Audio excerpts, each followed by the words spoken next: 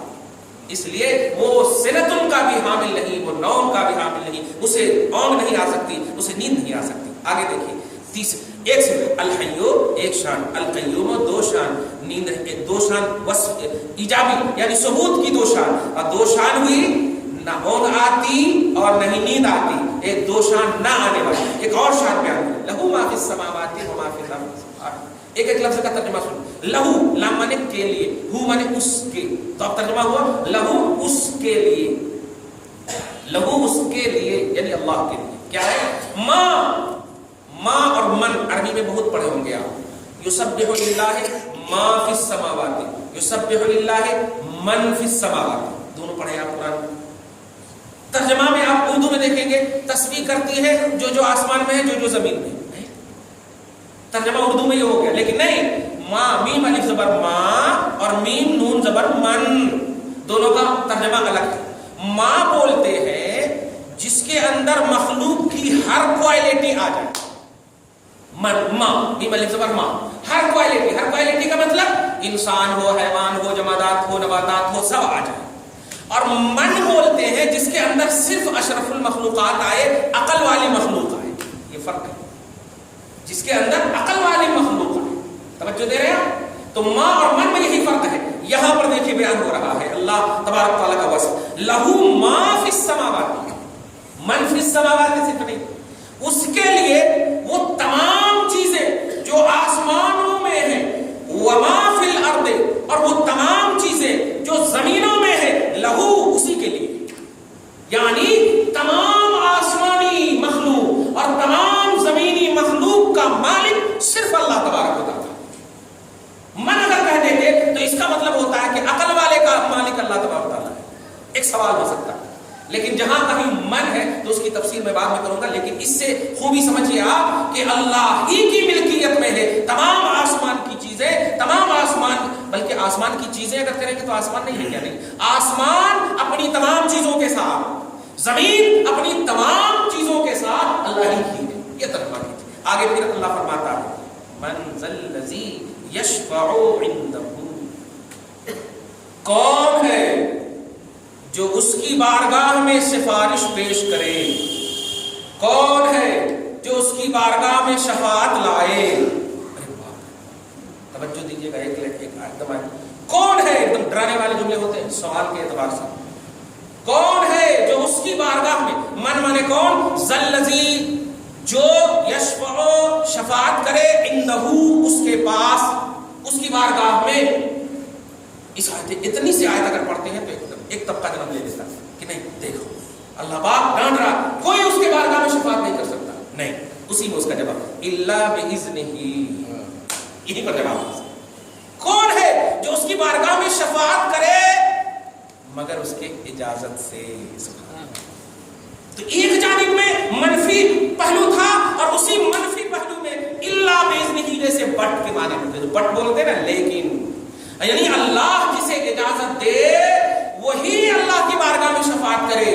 ہم ادھر ادھر کہیں نہیں جائیں گے. سب سے بڑے معصوم من اللہ، اللہ کی جانب سے سب سے بڑے اجازت یافتہ بندوں میں کوئی ہو یا نہ ہو، محمد رسول اللہ تو ضرور ہے. ایک دم طے.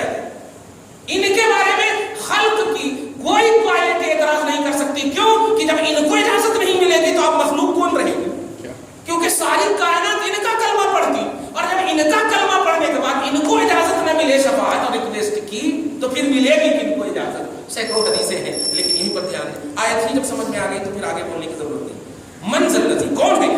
بارگاہ میں شفاعت کرے الا باذنہ، مگر اس کی اجازت سے۔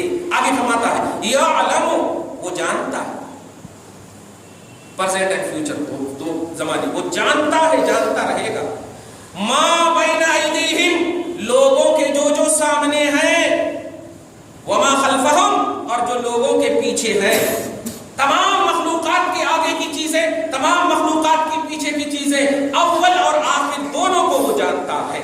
نوٹ کر لینا، چلتے جائیے، یہاں پر صرف اللہ کی شان بیان ہو رہی ہے، وہ جانتا ہے، اور یہاں پر وہی وہ جانتا ہے، اتنی سی آیت لے لیے تو پھر ایک دم خالص طبقہ ایسا جنم نہیں ہو، وہی جانتا نہیں، وہ جانتا ہے، ہوتی جا رہی ہے بات، وہی ہوتی جا رہی ہے، دھیان دیتے چلے جائیں آپ، اور اس کے بعد عقیدہ آ رہا ہے ولا یحیطون، اور احاطہ نہیں کر سکتے،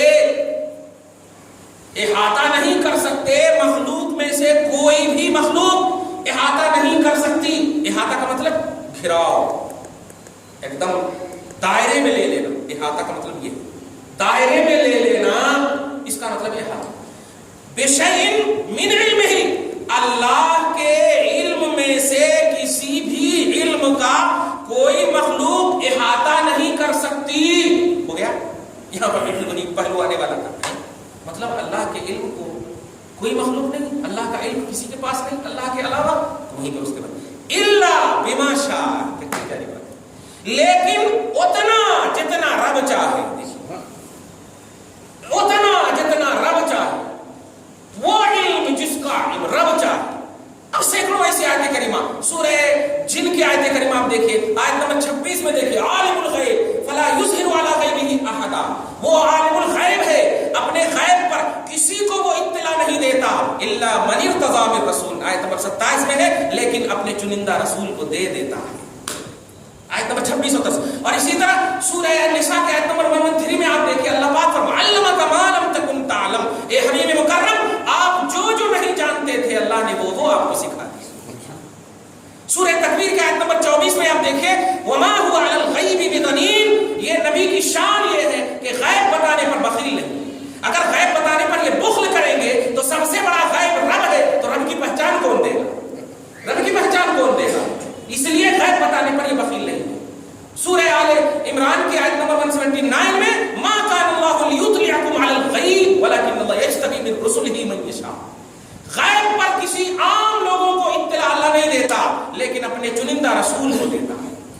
یہ سینکڑوں ایسی اس قسم کی آیتیں ہیں کہ جہاں کہیں بھی احاطہ، دائرے میں لے لینا، یہ سب کی نفی ہوتی ہے، کوئی نہیں لے سکتا، اللہ کے علم کا احاطہ کوئی نہیں کر سکتا۔ اس کا مطلب یہ ہوتا ہے کہ اللہ کا وہ علم ہے جو سکھائے سے نہیں ہے، وہ پرسنل ہے، وہ آپ سے ہے، وہ خود سے ہے۔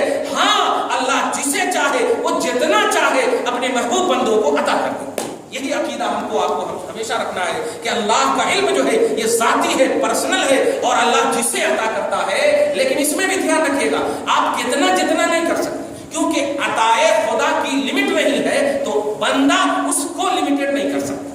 اللہ فرما رہا ہے کہ اس کا احاطہ کوئی نہیں کر سکتا الا بما شاء، مگر وہ جتنا چاہے۔ تو اب اس کی مشیت کا دائرہ ہمارے پاس ہے ہی نہیں، تو پھر ہم کیوں ہوتے ہیں کہ اتنا ملا اتنا ملا، کتنا ملا ہم نہیں جانتے، مگر ملا ہے یہ جانتے، یہ ہے ولا یحیطون بشیء من علمہ الا بما شاء۔ آگے فرماتا اللہ کی شان دیکھیے، وسع کرسیہ السماوات والارض، آیت الکرسی اسی لیے بولتے ہیں وسع، وہ وسعت میں ہے، کرسیہ، اس کی کرسی۔ ہم تمام تفسیر سے ایک کو بالائے طاق رکھتے ہوئے ایک تفسیر بتا دیں، کرسی سے مراد یہاں پر علم ہے اور قدرت ہے، کرسی سے مراد یہاں علم ہے اور قدرت ہے۔ تو اب ترجمہ ہوگا اللہ کی قدرت اور اللہ کا علم، اس لیے بھی بول رہا ہوں کہ اس سے پہلے علم ہی کی بحث پیچھے تھی، تو اللہ کا علم جو ہے اور اللہ کی قدرت جو ہے، توجہ دیجیے گا، آسمان اور زمین کو وسیع ہے، اللہ کی قدرت آسمان اور زمین، ظاہر ہے مخلوق کا سورس تو یہی تک ہے نا، آسمان و زمین، اور تو ہے نا، اس سے لامکا کا تو پہلو ہی نہیں رکھتے، اور اس میں آپ کو جانے کی ضرورت ہی نہیں ہے۔ تو طبقات ارض، جتنے بھی طبقات ہیں زمین کے، اور طبقات آسمان، 7 طبقات آسمان کے، اللہ پاک فرما رہا آسمانوں اور زمینوں کی جتنی بھی چیزیں ہیں، اللہ کا علم جو ہے ان تمام کو محیط ہے، تمام کو گھیرے ہوا ہے، تمام کو اپنے کنٹرول میں رکھے ہوئے، تمام کو اپنی وسعت وسیع کر رکھا ہے کرسیہ، اللہ کے علم نے السماوات والارض، آسمان اور زمین کو۔ جانتے ایک لطیف نقطہ پیش کر دوں، ابھی جو اس سے پہلے ایک عقیدہ میں نے بتایا کہ آپ کتنا جتنا نہیں کر سکتے، اس لیے کہ آپ ایک طبقے میں رہتے ہیں، ایک طبقے میں رہتے ہیں، تو آپ کا اگر نالج ہوگا بھی تو یہ طبقہ واحدہ کا نالج رکھ سکتا ہے۔ اللہ پاک فرماتا ہے میرے علم کی وسعت میں جب ساتوں آسمان ہے اور ساتوں زمین ہے تو میں نے کتنا دیا ہے کہ اپنے حبیب کو یہ لمیٹڈ نہیں کرنا۔ یہ بتانا چاہتا ہے آسمانوں اور زمینوں کے پر اللہ کا علم محیط ہے، گھیرے ہوا ہے، سبحان اللہ۔ وسع کرسیہ السماوات والارض ولا یؤودہ حفظہما۔ حفظہما، ہما بولتے دو، آسمانوں اور زمینوں کی طرف لوٹ گئی۔ حفظہما آسمان اور زمین، آسمانوں اور زمینوں کی حفاظت اللہ کو بوجھ معلوم نہیں ہوتی۔ ولا یؤودہ حفظہما، آسمانوں زمین کی حفاظت اللہ کو گھرا نہیں بنا سکتی، مجبور نہیں کر سکتی۔ اللہ آل ان آل اور اکول انداز میں ہر ایک کی نگرانی کرنے پر کا مکمل قادر۔ ولا یؤودہ حفظہما، اور ان دونوں کی نگرانی، ان دونوں کی حفاظت خدا کو مجبور نہیں کر سکتی، خدا کو زیر نہیں کر سکتی، خدا کو گرا نہیں کر سکتی، خدا کو بوجھل نہیں کر سکتی۔ آپ کو 3-4 وارڈ خرید دے دیا یہ تو پریشان ہو جاتے، 5-6 فون آ گئے تو ارے یار کہیں کو بنا تھا پوزیشن ملنے کے بعد بھی، لیکن خدا کی پوزیشن کا اندازہ لگائیے۔ اس زمین میں اوپر ہو یا اس زمین کے نیچے ہو، کوئی بھی خلق عدل خدا کا کبھی بھی کسی بھی زاویے سے انکار کا اعتراض تک نہیں کر سکتی کہ اللہ جب تیرے کنٹرول میں سب ہے تو تو نے اکولی انداز میں عدل کیوں نہیں کیا، انصاف کیوں نہیں کیا۔ ہر مخلوق بیک زبان یہی کہتی ہے سبحان اللہ سبحان اللہ، ہر مخلوق یہی کہتی ہے پاکی ہے تجھے۔ کسی مخلوق نے مخلوق ہونے کا احساس کرتے ہوئے خالق پر کبھی انگشت نہیں اٹھائی، انگلی کبھی نہیں اٹھائی۔ توجہ دے رہے ہیں؟ تو ولا یؤودہ حفظہما، ان دونوں کی نگرانی کوئی اللہ کو مجبور نہیں کر سکتی۔ وہو العلی العظیم، اور وہی ہے جو بلند ہے اور عظمت والا ہے، وہی ہے جو بلند ہے اور عظمت والا ہے۔ مزید اس کی توضیح انشاءاللہ آئندہ درس میں کروں گا۔ اللہ تعالیٰ سے دعا ہے پروردگار عالم ہم سب کو